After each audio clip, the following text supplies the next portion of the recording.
kurva yang melengkung habis ini artinya suatu saat wabah ini akan berhenti. Nah, garis ini mewakili kapasitas rumah sakit dan tenaga kesehatan. Jadi semua yang di bawah garis ini kemungkinan besar akan dirawat, tapi yang di atas garis ini kemungkinan besar kesulitan dan bahkan meninggal dunia. Nah, tugas kita adalah membuat kurvanya tuh nggak terlalu melonjak tinggi, sehingga semua orang yang sakit bisa masuk ke dalam rumah sakit dan ditangani oleh petugas kesehatan. Jadi gimana caranya membuat kurva ini menjadi landai? Orang itu sakit nularin orang lain.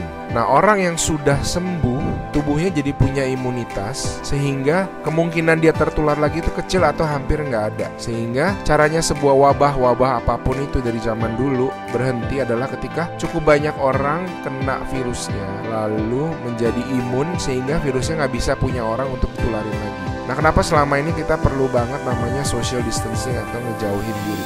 Animasi ini bagus banget. Ini contoh kalau semua orang bergerak bebas seperti biasa, nggak ada pikiran, semua tetap pergi konser, pergi jalan-jalan. Ini akan terjadi. Satu orang akan menularkan semua orang berbarengan, dan itu yang berbahaya. Seperti tadi kita ngelihat kurvanya ya. Pada akhirnya akan lewat dan pada akhirnya semua orang akan sembuh. Tapi karena kurvanya tinggi, banyak orang akan mati dalam prosesnya. Nah, yang terjadi di Cina dengan adanya lockdown, ditutup, membuat orang tidak sakit sekaligus berbarengan. Jadi kurvanya lebih landai kalau kalian lihat, sehingga memberi waktu untuk orang-orang menjadi sembuh dan akhirnya bisa melandaikan kurvanya.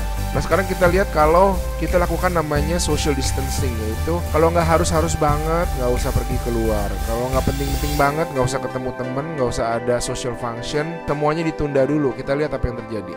Nah, bahkan ini ada simulasi satu lagi. Kalau social distancingnya itu benar-beneran ekstrim, orang nggak boleh keluar, ada jam malam dan sebagainya. Ini yang terjadi.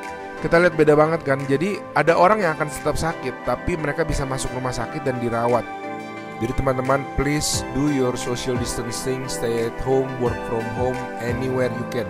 Ada orang-orang yang nggak bisa, saya mengerti, tapi sebisa mungkin lakukanlah semuanya itu. A good way of doing it is to imagine that you do have the virus. And change your behaviour so that you're not transmitting it.